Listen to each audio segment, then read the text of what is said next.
En esta oportunidad está con nosotros el doctor Guillermo Nugent, maestro universitario especializado en ciencias sociales y además ejerce la psicoterapia psicoanalítica. Acaba de publicar 20 años después la segunda edición ampliada de su Laberinto de la Choledad, ¿no? Le manifestamos nuestra complacencia de tenerlo aquí como invitado y vamos a formular algunas cuestiones relativas a esta publicación.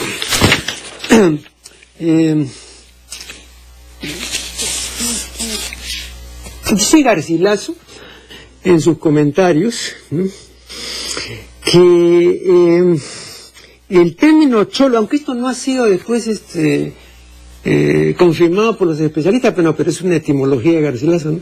Dice que procede de las islas de Barlovento, ¿no? Bueno, vamos a suponer que es así.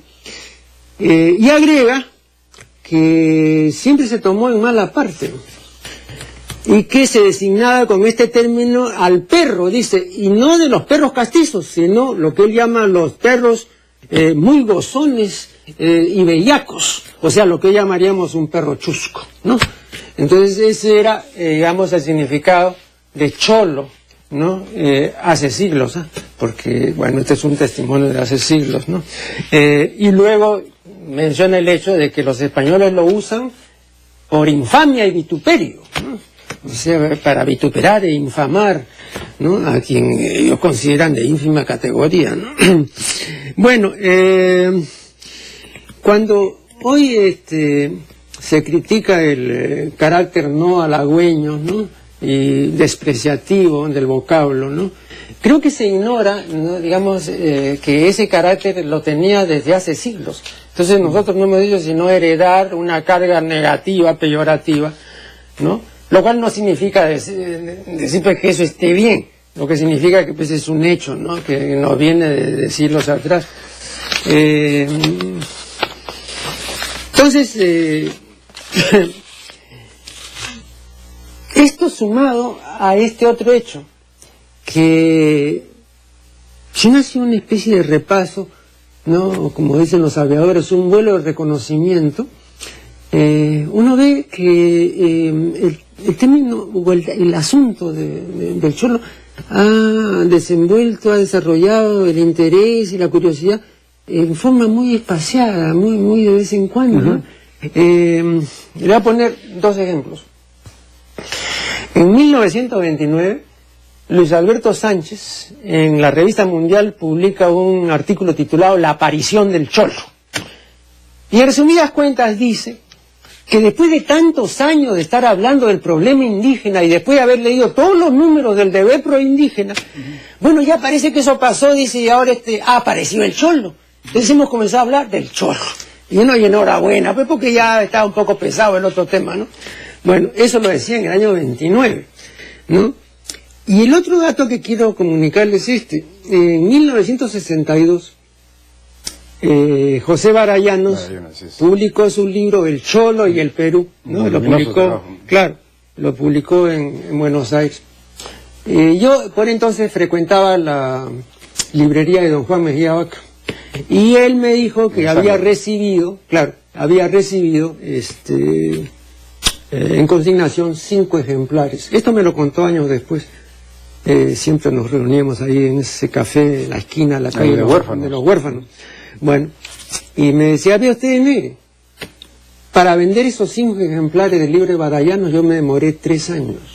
Eso demuestra, me decía, que el tema del cholo no interesa, o interesa muy poco, pues, ¿no? Entonces yo, francamente, no sé, aquí nadie se ha ocupado de eso. Pues una cosa pues que no tenía, digamos, prensa, ¿no? Y eso le estoy hablando a mediados más o menos de la década de 1960, ¿no? Sí, pues, efectivamente. De modo que este interés ha sido un interés muy espaciado. ¿A qué cree usted que se ha debido? Es una buena pregunta. Mi trabajo surge porque me llamaba la atención la frecuencia con la que nuestras relaciones cotidianas nos referimos a... usamos la palabra cholo, chola, con un abanico de significados realmente amplio. Y en las ciencias sociales pues, casi no existía la mención. Había un par de excepciones, un trabajo de Quijano, de Barayano que usted menciona. Fíjese, me acabo de enterar de lo de Sánchez, es una muy útil referencia. Pero en general, digamos, como que mi punto de vista es que cuando en el Perú hablamos de gente de carne y hueso, usamos cholo, chola, cholito, cholita. Y cuando hablamos abstractamente, ya desaparece el cholo, chola. Entonces, de alguna forma, yo lo que quería era tratar de entender la complejidad de nuestro mundo social de relacionarnos, haciendo mención al hecho de que, oigan, dense cuenta, hay cholos y cholas, ¿no? Ahora, usted dice en la página 36 que la singularidad de Vallejo fue el haber sido el primero en realizar afortunadamente el encuentro de una identidad provinciana muy ruralizada con la cultura urbana moderna. Vallejo, según usted, es la configuración más característica de una choledad. Pero ve usted, y en otro contexto, este mismo contexto también lo menciona usted, ¿no? Pero hubo por entonces, y más o menos en la misma época, otros nombres de ilustres provincianos, a quien nadie, creo yo, ¿no? Y usted tampoco, ha considerado como representación o como encarnación de la choledad, ¿no? Le menciono a Valdelomar, 1888, Mariátegui, Moquegua, 1894 me parece, 95, no recuerdo bien, y el poeta arequipeño Alberto Hidalgo del 97. Ellos también pudieron ser representantes de la choledad. Entonces, ¿por qué Vallejo sí y los otros no? Eso era porque me parece que en ese pasaje que usted menciona, Marco Aurelio, hay una referencia como se hablaba antes de el indio Vallejo, ¿no? Y cito una parte en que Mariátegui se refiere a Vallejo como el indio Vallejo. Y hoy en día, pues nadie se le ocurriría referirse a Vallejo como el indio Vallejo, en todo caso será el cholo Vallejo. Entonces, lo que quería era ver un poco cómo había ese tránsito de caracterizar a un personaje como indio, que es algo que no lo habrían aplicado los contemporáneos ni a Valdelomar ni a Hidalgo, y cómo había habido esta mutación en la palabra, en la forma de adjetivar a Vallejo, ¿no? De calificarlo de indio primero, luego de cholo, ¿no? Y de hecho, hoy en día, probablemente la mayor parte de gente que acerca al de Vallejo, pues dirá, sí, pues es el cholo Vallejo, ¿no?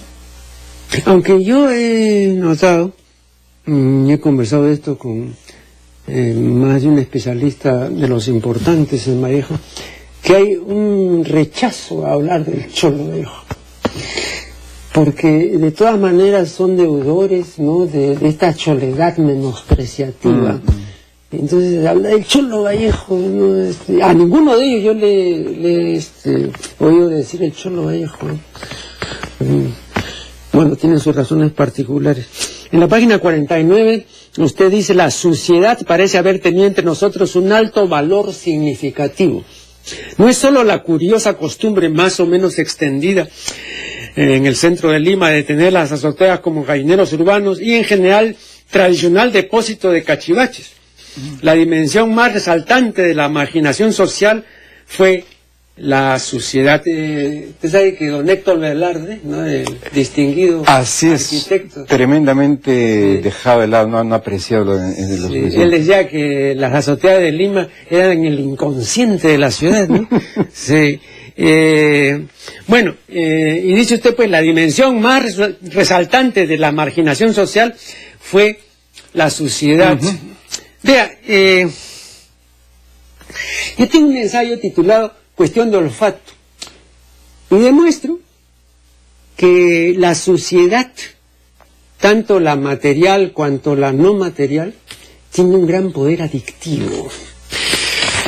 Y eso hace tan difícil combatir la suciedad. ¿no? Porque claro, por los textos que he leído de su libro, cuando usted se ocupa, y muy bien, de la sociedad, usted se ocupa de una corriente permanente de sociedad, no es una cosa ocasional, ¿no? Porque creo todos los textos antiguos de Lima, antes del agua y el desagüe, ¿no? Nos pintan la ciudad pues que era pues un asco, ¿no? Imagine usted la Plaza Mayor y corrían ahí las inmundicias y todo. Pero hay una, ¿no? Permanente vocación por la sociedad. Pero repito, ¿no? Hay también un poder adictivo. Vea, le cuento.